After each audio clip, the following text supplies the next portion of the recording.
ಓಂ ಶ್ರೀ ಗುರುಭ್ಯೋ ನಮಃ. ನಮದೆ ಹರಿವತಾಭ್ಯೋ ನಮಃ. ಆತ್ಮೀಯ ವೀಕ್ಷಕರೇ, ನೈನ್ ಮಾಸ್ಟರ್ಸ್ ಚಾನಲ್ಗೆ ತಮಗೆಲ್ಲ ಸ್ವಾಗತ. ಜುಲೈ ತಿಂಗಳ ಸಿಂಹರಾಶಿಯವರ ಗೋಚಾರ ಫಲವನ್ನು ನೋಡೋಣ. ಮೊದಲಿಗೆ ಗ್ರಹ ಸ್ಥಿತಿ. ತಿಂಗಳ ಆರಂಭದಲ್ಲಿ ಮಂಗಳ ದೇವರು ಜನ್ಮ ರಾಶಿಯಲ್ಲಿ ಸಂಚರಿಸ್ತಾರೆ. ಅದೇ ರೀತಿ ಸೂರ್ಯದೇವರು ತಿಂಗಳ ಆರಂಭದಲ್ಲಿ ಪ್ರಥಮದಲ್ಲಿ ಆಯಾ ಭಾವದಲ್ಲಿ ಅಂದರೆ ಮಿಥುನ ರಾಶಿಯಲ್ಲಿ ಸಂಚರಿಸುತ್ತಿದ್ದು, ನಂತರ 16ನೇ ತಾರೀಕಿನ ನಂತರ ಅವ್ಯಯ ಭಾವಕ್ಕೆ ಸಂಚಾರವನ್ನು ಮಾಡ್ತಾರೆ. ಅದೇ ರೀತಿ ಶುಕ್ರದೇವರು ತಿಂಗಳ ಆರಂಭದಲ್ಲಿ ದಶಮ ಸ್ಥಾನದಲ್ಲಿ ವೃಷಭ ರಾಶಿಯಲ್ಲಿ ಸಂಚರಿಸ್ತಾ ಇರ್ತಾರೆ. ನಂತರ ಅವರು 26ರ ನಂತರ ಆಯಾ ಭಾವಕ್ಕೆ ಸಂಚಾರವನ್ನು ಮಾಡ್ತಕ್ಕಂಥದ್ದು. ಅದೇ ರೀತಿ ರಾಹುಕೇತುಗಳು ಲಗ್ನ ಮತ್ತು ಸಪ್ತಮದಲ್ಲಿ ಸಂಚರಿಸ್ತಕ್ಕಂಥದ್ದು, ಜನ್ಮರಾಶಿಯಿಂದ ಮತ್ತು ಸಪ್ತಮದಲ್ಲಿ ಸಂಚರಿಸ್ತಕ್ಕಂಥದ್ದು. ಮಂಗಳದೇವರು 28ನೇ ತಾರೀಕಿಗೆ ದ್ವಿತೀಯ ಭಾವಕ್ಕೆ ಸಂಚಾರವನ್ನು ಮಾಡ್ತಕ್ಕಂಥದ್ದು. ಮಂದಗತಿಯ ಗ್ರಹಗಳಾಗಿರ್ತಕ್ಕಂಥ ಶನಿ ಮತ್ತು ಸೂರ್ಯದೇವರು, ಶನಿದೇವರು ಅಷ್ಟಮ ಭಾವದಲ್ಲಿ ಅಂದರೆ ಮೃತ್ಯು ಭಾವದಲ್ಲಿ ಮತ್ತು ಆಯಾ ಭಾವದಲ್ಲಿ ಗುರುದೇವರು ಸಂಚರಿಸ್ತಕ್ಕಂಥದ್ದು ತಿಂಗಳ ಪೂರ್ತಿ. ಈ ತಿಂಗಳು ಗುರು ಶುಕ್ರ ರೀತಿ ಆಯಾ ಭಾವದಲ್ಲಿ ಆಗ್ತಕ್ಕಂಥದ್ದು ಇದು ಒಳ್ಳೆಯ ಒಂದು ಆರ್ಥಿಕವಾಗಿರ್ತಕ್ಕಂಥ ಬೆಳವಣಿಗೆಯನ್ನು ತಂದು ಕೊಡ್ತಕ್ಕಂಥ ವಿಚಾರ. ಅದೇ ರೀತಿ ಏನಪ್ಪಾ ಅಂತಂದರೆ 26, 27ನೇ ತಾರೀಕು ಕೇತು ಮಂಗಳ ಮತ್ತು ಚಂದ್ರರ ಸಂಪರ್ಕದಿಂದ ಮಾನಸಿಕವಾಗಿರ್ತಕ್ಕಂಥ ಸಮಸ್ಯೆಯನ್ನು ಅನುಭವಿಸ್ತಕ್ಕಂಥದ್ದು. ಬನ್ನಿ ಇನ್ನು ಹೆಚ್ಚಿನ ವಿಚಾರಗಳನ್ನು ತಿಳಿದುಕೊಳ್ಳೋಣ. ಮೊದಲಿಗೆ ಸೂರ್ಯದೇವರ ಗೋಚಾರ ಫಲ ಯಾವ ರೀತಿಯಾಗಿದೆ ಅಂತ ನೋಡೋಣ. ಈ ತಿಂಗಳು ರಾಶಾಧಿಪತಿಯಾದ ಸೂರ್ಯದೇವರು 15ನೇ ತಾರೀಕಿನವರೆಗೂ ಮಿಥುನ ರಾಶಿಯಲ್ಲಿ ಏಕಾದಶ ಭಾವದಲ್ಲಿ ಸಂಚರಿಸುತ್ತಾ ಇದ್ದು, 16ನೇ ತಾರೀಕಿಗೆ ಕರ್ಕ ರಾಶಿಗೆ ದ್ವಾದಶ ಭಾವಕ್ಕೆ ಸಂಚರಿಸುತ್ತಾರೆ. ಇದರ ಪರಿಣಾಮವಾಗಿ ಸೂರ್ಯದೇವರು ಶುಭಾಶುಭ ಮಿಶ್ರ ಫಲ ನೀಡಲಿದ್ದಾರೆ. ಸೂರ್ಯದೇವರು 15ರವರೆಗೆ ಗುರುದೇವರ ಜೊತೆ ಇದ್ದು ಅಧಿಕ ಶುಭ ಫಲ ನೀಡಲಿದ್ದಾರೆ. ವ್ಯಾಪಾರ ವ್ಯವಹಾರದಲ್ಲಿ ಉತ್ತಮ ಜನರ ಸಂಪರ್ಕ ಬೆಳೆದು ವ್ಯಾಪಾರ ವಿಸ್ತರಣೆಗೆ ಉತ್ತಮ ಪ್ರಸಂಗಗಳು ಪ್ರಾಪ್ತವಾಗಲಿವೆ. ವಿವಿಧ ಮೂಲಗಳಿಂದ ಆದಾಯ ಹೆಚ್ಚಲಿದೆ. ಆಪತ್ಕಾಲಕ್ಕೆ ಸ್ನೇಹಿತರ ಸಹಾಯ ದೊರೆಯಲಿದೆ. 16ನೇ ತಾರೀಕಿನ ನಂತರ ಸೂರ್ಯದೇವರು ದ್ವಾದಶ ಭಾವಕ್ಕೆ ಕರ್ಕ ರಾಶಿಯಲ್ಲಿ ಸಂಚರಿಸುತ್ತಿರುವುದರಿಂದ ಅನಾರೋಗ್ಯ ಸಮಸ್ಯೆಯಿಂದ ಬಳಲಿದ್ದೀರಿ. ಆರ್ಥಿಕ ಸಮಸ್ಯೆಗಳು ಮಾನಸಿಕವಾಗಿ ಖಿನ್ನತೆಯನ್ನು ತಂದಾವು ಮತ್ತು ಯಾವುದೇ ರಾಜಕೀಯ ಜನರ ಇಲ್ಲವೇ ಸರ್ಕಾರಿ ವ್ಯಕ್ತಿಯಿಂದ ನಷ್ಟವನ್ನು ಅನುಭವಿಸತಕ್ಕಂಥದ್ದು. ಗುಪ್ತ ಶತ್ರುಗಳ ಬಾಧೆ ಹೆಚ್ಚಾಗಲಿದೆ. ಸಾಲ ಮರುಪಾವತಿ ಮಾಡಲು ಅಸಮರ್ಥರಾಗಿರಬಹುದು. ಆಕಸ್ಮಿಕವಾಗಿ ಹಣಕಾಸು ವಿಚಾರದಲ್ಲಿ ನಷ್ಟ ಸಂಭವಿಸಲಿದೆ. ಜಾಗೃತಿ ಇರಲಿ. ಉದ್ಯೋಗಿಗಳಾಗಿದ್ದರೆ ಮೇಲಾಧಿಕಾರಿಗಳ ಜೊತೆ ಸಹ ಉದ್ಯೋಗಿಗಳ ಜೊತೆ ಸಂಯಮದಿಂದ ವರ್ತಿಸುವುದು ತುಂಬಾ ಅಗತ್ಯ. ಸಾಮಾಜಿಕ ಜೀವನದಲ್ಲಿ ಸಣ್ಣ ಸಮಸ್ಯೆಗಳಿಗೆ ನ್ಯಾಯಾಲಯದ ಮೆಟ್ಟಲು ಏರುವ ಸಾಧ್ಯತೆಗಳು ಕೂಡ ಇರುತ್ತವೆ. ಆದ್ದರಿಂದ ಮಾತಿನಲ್ಲಿ ಸ್ವಲ್ಪ ಜಾಗೃತಿ ಇರಲಿ. ನಿಮ್ಮ ಆರೋಗ್ಯದ ಕಡೆ ಗಮನವಿರಲಿ. ಅಪರಿಚಿತರ ಮನೆಯಲ್ಲಿ ಆಹಾರ ಸೇವಿಸದಿರಿ. ಆಹಾರ ಸೇವನೆಯಲ್ಲಿ ಸರಿಯಾದ ಆರೋಗ್ಯದ ನಿಯಮಗಳನ್ನು ಪಾಲಿಸಿರಿ. ಅನಾರೋಗ್ಯಕರ ಆಹಾರ ಸೇವನೆಯನ್ನು ಮಾಡಲಿಕ್ಕೆ ಹೋಗಬೇಡಿ. ಇನ್ನು ಶುಕ್ರಾಚಾರ್ಯರ ಗೋಚಾರ ಫಲವನ್ನು ನೋಡೋಣ. ಯಾವ ರೀತಿ ಫಲವನ್ನು ಕೊಡ್ತಾ ಇದ್ದಾರೆ. ಜನ್ಮರಾಶಿಯಿಂದ ದಶಮ ಮತ್ತು ತೃತೀಯ ಸ್ಥಾನಾಧಿಪತಿಯಾದ ಶುಕ್ರಾಚಾರ್ಯರು ಈ ತಿಂಗಳು ದಶಮ ಸ್ಥಾನದಲ್ಲಿ ಸ್ವರಾಶಿಯಲ್ಲಿ ಅಶುಭ ಗೋಚರಿಯರಾಗಿ 25ನೇ ತಾರೀಕಿನವರೆಗೂ ಸಂಚರಿಸುತ್ತಾರೆ. ಆದ್ದರಿಂದ ಉದ್ಯೋಗ ಸ್ಥಾನದಲ್ಲಿ ಸಮಸ್ಯೆ ಎದುರಿಸುವಿರಿ. ಸ್ವಜನರಂತೆ ಕಂಡವರೇ ನಿಮಗೆ ಸಮಸ್ಯೆಯನ್ನು ಉಂಟು ಮಾಡಲಿದ್ದಾರೆ. ನಿಮ್ಮ ಅಧಿಕಾರಕ್ಕೆ ಧಕ್ಕೆ ತರುವ ಪ್ರಸಂಗಗಳು ಪ್ರಾಪ್ತವಾಗಲಿವೆ. ಉದ್ಯೋಗ ಸ್ಥಳದಲ್ಲಿ ಆತುರ ನಿರ್ಧಾರ ತೆಗೆದುಕೊಳ್ಳಲು ಹೋಗಬೇಡಿ. ನಿಮ್ಮ ಜವಾಬ್ದಾರಿಗಳನ್ನು ಸರಿಯಾಗಿ ಅಚ್ಚುಕಟ್ಟಾಗಿ ನಿಭಾಯಿಸಿ. ಮೂರನೇ ವ್ಯಕ್ತಿಗಳ ವಿಚಾರದಲ್ಲಿ ಮಧ್ಯಸ್ಥಿಕೆ ಮಾಡಲು ಹೋಗಬೇಡಿ. ನೀವು ವ್ಯಾಪಾರಿಗಳಾಗಿದ್ದರೆ ಅಧಿಕ ಶ್ರಮದಾಯಕ ತಿಂಗಳು ಇದಾಗಿದೆ. ಅರ್ಧ ತಿಂಗಳಿನ ನಂತರ ವ್ಯಾಪಾರದಲ್ಲಿ ಇಳಿಮುಖ ಇರಲಿದೆ.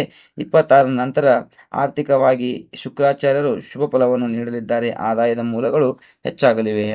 ಇನ್ನು ಮಂಗಳದೇವರ ವಿಚಾರವನ್ನು ನೋಡೋಣ. ಚತುರ್ಥ ನವಮ ಸ್ಥಾನಾಧಿಪತಿಯಾಗಿರ್ತಕ್ಕಂಥ ಕುಜದೇವರು ತಿಂಗಳ ಆರಂಭದಿಂದಲೂ ಜನ್ಮರಾಶಿಯಲ್ಲಿ ಕೇತುಯುಕ್ತರಾಗಿ ಅಶುಭ ಗೋಚರಿಯಿಂದ ಸಂಚರಿಸುವುದರಿಂದ ದೈಹಿಕ ಕಾಯಿಲೆಗಳು ಉಲ್ಬಣಿಸಲಿವೆ.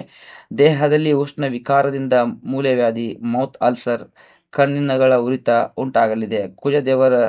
ಕುಜದೇವರು ರಕ್ತಕಾರಕರಾಗಿರುವುದರಿಂದ ರಕ್ತ ಸಂಬಂಧಿ ಕಾಯಿಲೆಗಳು ಉಂಟಾಗಲಿವೆ. ಹೃದ್ರೋಗಿಗಳಿಗೆ ತಮ್ಮ ನಿತ್ಯದ ಆಹಾರ ವಿಚಾರದಲ್ಲಿ ಜಾಗ್ರತೆ ವಹಿಸುವುದು ಅಗತ್ಯ. ಭೂ ವಿವಾದಗಳು ಉಂಟಾಗಲಿವೆ. ಗುಪ್ತ ಹಣ ನಷ್ಟವಾಗಲಿದೆ. ತಂದೆಯ ಅನಾರೋಗ್ಯ ಚಿಂತೆ, ಕೌಟುಂಬಿಕ ನೆಮ್ಮದಿ ಇರಲಾರದಂತೆ ಆಗಬಹುದು.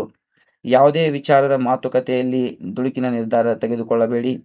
ಕೌಟುಂಬಿಕ ಅಶಾಂತಿಗೆ ಭಂಗ ಉಂಟಾದೀತು, ಎಚ್ಚರ ಇರಲಿ. ಇನ್ನು ವಿದ್ಯಾರ್ಥಿಗಳಿಗೆ, ಉನ್ನತ ಹಂತದ ವಿದ್ಯಾರ್ಥಿಗಳಿಗೆ ಅಶುಭ ಫಲ ಇರಲಿದೆ. ರಾಜಕೀಯ ಜನರಿಗೆ ತಿಂಗಳ 16ನೇ ತಾರೀಕಿನ ನಂತರ ನಷ್ಟ ಸಂಭವಿಸಲಿದೆ. ಪ್ರೇಮಿಗಳಿಗೆ ಈ ತಿಂಗಳು ಅತ್ಯಂತ ಶುಭವಾಗಿರ್ತಕ್ಕಂಥದ್ದು. ವ್ಯಾಪಾರಿಗಳಿಗೆ ಶುಭಾಶುಭ ಮಿಶ್ರ ಫಲ ಇರತಕ್ಕಂಥದ್ದು. ದಂಪತಿಗಳಲ್ಲಿ ಸಾಮರಸ್ಯದ ಕೊರತೆ ಇರಲಿದೆ. ಆಸ್ತಿ ಕೊಂಡುಕೊಳ್ಳುವ ವಿಚಾರದಲ್ಲಿ ಬಾಧ್ಯತೆಗಳು ಉಂಟಾಗಲಿವೆ. ವಿದ್ಯಾರ್ಥಿಗಳಿಗೆ ಸುಮಾರು 70% ಶುಭ ಫಲ ಇರಲಿದೆ. ಇನ್ನು ಜುಲೈ ತಿಂಗಳ ದಿನನಿತ್ಯ ರಾಶಿ ಫಲವನ್ನು ನೋಡೋಣ. ಡೇಟ್ ವೈಸ್ ಯಾವ ರೀತಿ ಫಲ ಇರುತ್ತದೆ, ಚಂದ್ರಗ್ರಹದ ಸಂಚಾರದ ಆಧಾರಿತವಾಗಿರ್ತಕ್ಕಂಥ ಈ ಫಲವನ್ನು ಹೇಳಲಾಗುತ್ತದೆ. ದಿನಾಂಕ 1-2ನೇ ತಾರೀಕು ಚಂದ್ರದೇವರು ದ್ವಿತೀಯ ಭಾವದಲ್ಲಿ ಸಂಚರಿಸತಕ್ಕಂಥದ್ದು. ಆರ್ಥಿಕ ಸಂಕಷ್ಟ, ಕೌಟುಂಬಿಕ ಕಲಹ, ಮಾನಹಾನಿ, ಖಿನ್ನತೆ, ಉದ್ಯೋಗದಲ್ಲಿ ಅಡಚಣೆ ಉಂಟಾಗ್ತಕ್ಕಂಥದ್ದು. ಈ 2 ದಿನಗಳು ಅಶುಭವಾಗಿರ್ತವೆ. ಮುಖ್ಯವಾಗಿರ್ತಕ್ಕಂಥ ಕಾರ್ಯಗಳನ್ನು ಮುಂದೂಡುವುದು ತುಂಬಾ ಒಳ್ಳೆಯದು. 3, 4, 5 ಸ್ನೇಹಿತರು, ನೆರೆಹೊರೆಯವರೊಂದಿಗೆ ಒಳ್ಳೆಯ ಒಡನಾಟ, ಮಾತಿನಿಂದ ಲಾಭ ಆಗ್ತಕ್ಕಂಥದ್ದು. ಪರೀಕ್ಷೆ ಮತ್ತು ಇಂಟರ್ವ್ಯೂಗಳಲ್ಲಿ ಲಾಭವಾಗ್ತಕ್ಕಂಥದ್ದು, ಜಯವಾಗ್ತಕ್ಕಂಥದ್ದು ಮತ್ತು ಧನಾಗಮನ ಆಗ್ತಕ್ಕಂಥದ್ದು ಈ 3 ದಿನಗಳಲ್ಲಿ ಉಂಟಾಗ್ತದೆ. ಅಂದ್ರೆ ಈ 3 ದಿನಗಳು 4, 5 3, 4, 5 ಇವು ಉತ್ತಮವಾಗಿರ್ತಕ್ಕಂಥ ದಿನಗಳಾಗಿರ್ತವೆ. ಇನ್ನು 6, 7, 8 ಈ ದಿನಗಳಲ್ಲಿ ಚಿಂತೆ, ಆತಂಕ, ಮಾನಸಿಕ ತೊಂದರೆ, ತಾಯಿಯ ಆರೋಗ್ಯದಲ್ಲಿ ಏರುಪೇರು ಆಗ್ತಕ್ಕಂಥದ್ದು, ಧಾರ್ಮಿಕ ಕಾರ್ಯಗಳಲ್ಲಿ ವಿಘ್ನ ಪ್ರಾಪ್ತಿ ಆಗ್ತಕ್ಕಂಥದ್ದು, ಉದ್ಯೋಗದಲ್ಲಿ ಅಶಾಂತಿಯ ವಾತಾವರಣ ಮತ್ತು ಭೂ ವಿವಾದ ಉಂಟಾಗ್ತಕ್ಕಂಥದ್ದು ಅಶುಭ ದಿನವಾಗಿರ್ತದೆ. ಇನ್ನು 8, 9, 10 ಅಂದರೆ ಪಂಚಮ ಭಾವದಲ್ಲಿ ಚಂದ್ರದೇವರು ಸಂಚರಿಸ್ತಕ್ಕಂಥದ್ದು, ಗುರುದೇವರ ದೃಷ್ಟಿ ಇರ್ತಕ್ಕಂಥದ್ದು, ನೇರವಾಗಿ ಸಪ್ತಮ ದೃಷ್ಟಿ ಇರ್ತಕ್ಕಂಥದ್ದು. ಇದರಿಂದ ಏನಪ್ಪಾ ಅಂದ್ರೆ ಆಕಸ್ಮಿಕ ನಷ್ಟದಿಂದ ಪಾರಾಗುವಿಕೆ, ಪ್ರೇಮಿಗಳಲ್ಲಿ ಸಾಮರಸ್ಯದ ಕೊರತೆ, ಮಕ್ಕಳ ವಿಚಾರದಲ್ಲಿ ತೃಪ್ತಿಕರ ವಾರ್ತೆಯನ್ನು ಕೇಳ್ತಕ್ಕಂಥದ್ದು, ಚಿಂತೆಗೆ ಸಮಾಧಾನ ಪ್ರಾಪ್ತಿ ಉಂಟಾಗಲಿದೆ. ಇನ್ನು 11, 12, 13 ಈ 3 ದಿನಗಳು ಶತ್ರುಗಳ ಮೇಲೆ ವಿಜಯವನ್ನು ಸಾಧಿಸ್ತಕ್ಕಂಥದ್ದು, ಧನಲಾಭವಾಗ್ತಕ್ಕಂಥದ್ದು, ಇಷ್ಟ ವಸ್ತುಗಳ ಖರೀದಿ ಆಗ್ತಕ್ಕಂಥದ್ದು, ಉತ್ತಮ ಆರೋಗ್ಯ ಇರ್ತಕ್ಕಂಥದ್ದು. ಒಟ್ಟಾರೆ ಈ 3 ದಿನಗಳು ಶುಭವಾಗಿರ್ತವೆ. ಇನ್ನು 13ನೇ ತಾರೀಕು ಅಂದ್ರೆ ಸಾಯಂಕಾಲ 6 ಗಂಟೆ ನಂತರ 14 ಮತ್ತು 15ನೇ ತಾರೀಕು ದಾಂಪತ್ಯ ಸೌಖ್ಯ ಉತ್ತಮವಿರಲಿದೆ. ಭೋಜನ ಲಾಭ, ಪಾಲುದಾರಿಕೆ ವ್ಯವಹಾರಗಳಲ್ಲಿ ಲಾಭ ಆಗ್ತಕ್ಕಂಥದ್ದು, ವಾಹನ ಕ್ರಯ ವಿಕ್ರಯದಿಂದ ಲಾಭವಾಗ್ತಕ್ಕಂಥದ್ದು ಉಂಟಾಗ್ತದೆ. ಒಟ್ಟಾರೆಯಾಗಿ ಈ 3 ದಿನಗಳು ಶುಭವಾಗಿರ್ತಕ್ಕಂಥ ದಿನಗಳು. ಇನ್ನು 15, 16ನೇ ತಾರೀಕು ಈ 2 ದಿನಗಳು ಅನಾರೋಗ್ಯ, ಚಿಂತೆ, ಧನನಷ್ಟ, ಸಣ್ಣ ಪುಟ್ಟ ಗಾಯವಾಗುವಿಕೆ, ಜಗಳದಿಂದ ಧನನಷ್ಟವಾಗ್ತಕ್ಕಂಥದ್ದು, ಮಾನಹಾನಿ ಆಗ್ತಕ್ಕಂಥದ್ದು, ಅಪಜಯವಾಗ್ತಕ್ಕಂಥದ್ದು ಅಶುಭ ದಿನ ಆಗಿರ್ತದೆ. ಇನ್ನು 17, 18, 19 ದೀರ್ಘ ಪ್ರಯಾಣದಿಂದ ಆಯಾಸ ಉಂಟಾಗ್ತಕ್ಕಂಥದ್ದು, ಅನಿರೀಕ್ಷಿತ ವೆಚ್ಚಗಳು, ಧಾರ್ಮಿಕ ವಿಚಾರದಲ್ಲಿ ಸಮಸ್ಯೆಯನ್ನು ಅನುಭವಿಸ್ತಕ್ಕಂಥದ್ದು ಈ 3 ದಿನಗಳು ಅಶುಭವಾಗಿರ್ತಕ್ಕಂಥ ದಿನಗಳಾಗಿರ್ತವೆ. ಇನ್ನು 21, 22 20, 21 ಈ 2 ದಿನಗಳು ಉದ್ಯೋಗ ಸ್ಥಳದಲ್ಲಿ ಶುಭವಾರ್ತೆಯನ್ನು ಕೇಳಿದ್ದೀರಿ. ಸ್ಥಾನ ಲಾಭ ಆಗ್ತಕ್ಕಂಥದ್ದು, ಶತ್ರುಗಳ ಮೇಲೆ ವಿಜಯವಾಗ್ತಕ್ಕಂಥದ್ದು, ಕೌಟುಂಬಿಕ ಜೀವನದಲ್ಲಿ ನೆಮ್ಮದಿಯ ವಾತಾವರಣ ಇರ್ತಕ್ಕಂಥದ್ದು, ಸರ್ವಕಾರ್ಯ ಸಿದ್ಧಿಯಾಗಿರ್ತಕ್ಕಂಥದ್ದು ಈ 2 ದಿನಗಳು ಉತ್ತಮವಾಗಿರ್ತವೆ. ಇನ್ನು 22, 23, 24 ಆರ್ಥಿಕವಾಗಿರ್ತಕ್ಕಂಥ ಲಾಭ, ಸ್ನೇಹಿತರಿಂದ ಸಹಾಯ ಉಂಟಾಗ್ತಕ್ಕಂಥದ್ದು, ಆಟಗಳಲ್ಲಿ ಧನಲಾಭ, ಶುಭವಾಗ್ತಕ್ಕಂಥದ್ದು ಈ 3 ದಿನಗಳು ಕೂಡ ಅತ್ಯಂತ ಶುಭವಾಗಿರ್ತವೆ. ಇನ್ನು 24, 25, 26 ಅಂದರೆ 24ನೇ ತಾರೀಕು 11 ಗಂಟೆ ನಂತರ ಅಂದ್ರೆ ರಾತ್ರಿ 11 ಗಂಟೆ ನಂತರ ಉಂಟಾಗ್ತಕ್ಕಂಥ ಫಲಗಳು. ಸೋಮಾರಿತನದಿಂದ ನಷ್ಟ ಆಗ್ತಕ್ಕಂಥದ್ದು, ತಪ್ಪು ಗ್ರಹಿಕೆ, ಮಾನಹಾನಿ, ದಾಂಪತ್ಯದಲ್ಲಿ ವಿರಸ ಉಂಟಾಗ್ತಕ್ಕಂಥದ್ದು ಈ ಎಲ್ಲ ಫಲಗಳು ಉಂಟಾಗ್ತಕ್ಕಂಥದ್ದು. ಇನ್ನು 26, 27ನೇ ತಾರೀಕು ಆರೋಗ್ಯದಲ್ಲಿ ಸುಧಾರಣೆ ಆಗ್ತಕ್ಕಂಥದ್ದು, ಸಂಪತ್ತು ವೃದ್ಧಿ ಆಗ್ತಕ್ಕಂಥದ್ದು, ವ್ಯಾಜ್ಯಗಳಲ್ಲಿ ಜಯ ಉಂಟಾಗ್ತಕ್ಕಂಥದ್ದು, ದಾಂಪತ್ಯ ಸೌಖ್ಯ ಉಂಟಾಗ್ತಕ್ಕಂಥದ್ದು ಇವೆಲ್ಲವೂ ಕೂಡ ಶುಭ ಫಲಗಳು ಘಟಿಸಲಿವೆ. ಇನ್ನು 28, 29, 30, 31 ಆರ್ಥಿಕವಾಗಿರ್ತಕ್ಕಂಥ ಸಂಕಷ್ಟ, ಮಾತಿನಿಂದ ಹಾನಿ ಆಗ್ತಕ್ಕಂಥದ್ದು, ಕೌಟುಂಬಿಕ ಕಲಹ, ಮಾನಹಾನಿ ಆಗ್ತಕ್ಕಂಥದ್ದು, ಖಿನ್ನತೆ, ಉದ್ಯೋಗದಲ್ಲಿ ಸಮಸ್ಯೆ ಇರ್ತಕ್ಕಂಥದ್ದು ಈ 4 ದಿನಗಳು ಸ್ವಲ್ಪ ಜಾಗೃತಿಯಾಗಿರುವುದು ತುಂಬಾ ಒಳ್ಳೆಯದು. ಇದಿಷ್ಟು ನಿಮಗೆ ಸಿಂಹರಾಶಿಯವರ ಗೋಚಾರ ಫಲವಾಗಿರ್ತದೆ. ಇದರ ಪರಿಹಾರಾರ್ಥವಾಗಿ ಏನಪ್ಪಾ ಅಂತಂದ್ರೆ ನಿಮಗೆ ಈ ತಿಂಗಳು ಗೋಚಾರದಲ್ಲಿ ಏನಪ್ಪಾ ಅಂದ್ರೆ ರವಿದೇವರು ಅಷ್ಟೊಂದು ಶುಭವಾಗಿರ್ತಕ್ಕಂಥ ಫಲವನ್ನು ಕೊಡೋದಿಲ್ಲ. ಅದೇ ರೀತಿ ಮಂಗಳ ದೇವರು ಕೂಡ ಏನಪ್ಪಾ ಅಂತಂದ್ರೆ ಅಶುಭವಾಗಿರ್ತಕ್ಕಂಥ ಫಲವನ್ನು ಕೊಡ್ತಾ ಇದ್ದಾರೆ. ಅದಕ್ಕೆ ಏನ್ ಮಾಡ್ರಿ ಅಂತಂದ್ರೆ ಮಂಗಳ ದೇವರ ಪಿಡಾ ಪರಿಹಾರ ಸ್ತೋತ್ರವನ್ನು ಪಠನೆ ಮಾಡುವುದಾಗಿ ಮಾಡ್ರಿ. ಮತ್ತೆ ಏನಪ್ಪಾ ಅಂತಂದ್ರೆ ಮಂಗಳ ದೇವರ ಬೀಜ ಮಂತ್ರವನ್ನು ಪಠನೆಯನ್ನು ಮಾಡ್ರಿ. ಅದೇ ರೀತಿ ಸೂರ್ಯ ದೇವರು ಅರ್ಧ ತಿಂಗಳಿನ ನಂತರ ಸಮಸ್ಯೆ ಉಂಟಾಗ್ತಕ್ಕಂಥದ್ದು ಸೂರ್ಯ ದೇವರ ಕಾರಣದಿಂದ.